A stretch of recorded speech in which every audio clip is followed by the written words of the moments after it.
Bà là mình cho khỏi camera. Ồ, đã chạy ra tia này nữa. Không dám. Xong giật thử á.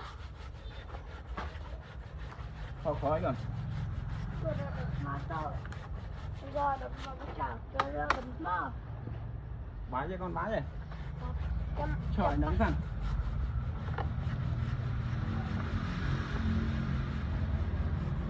ông cho chăm chi cắt tèo đâu thế đâu. Ok. Ôi giời. Chị Tư. Ông phải chị Tư.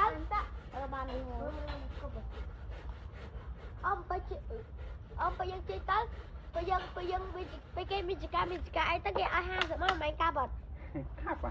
Cáp cây mà nè phải Nè xem con. Thôi. Mai tụi mày xuống rồi. Bông thơ nó xuống rồi.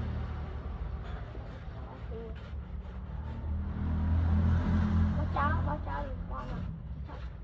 Cháu này nữa. Nghiêm.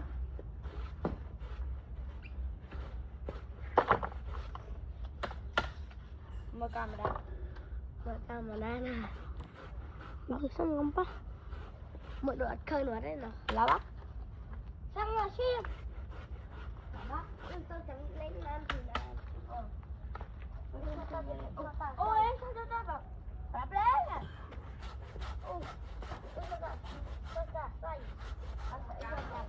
Ba đây. Má đây má. Lên. Đặt lên. Đi cho gom đặt lên nè. Đó.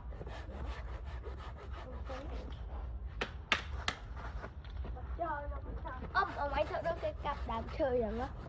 Cặp đạp chơi mơ lùm mơ rồi. Lùm lại. Xong này khi mình lùm lấy. Sao mày phải tao khác à? Yeah.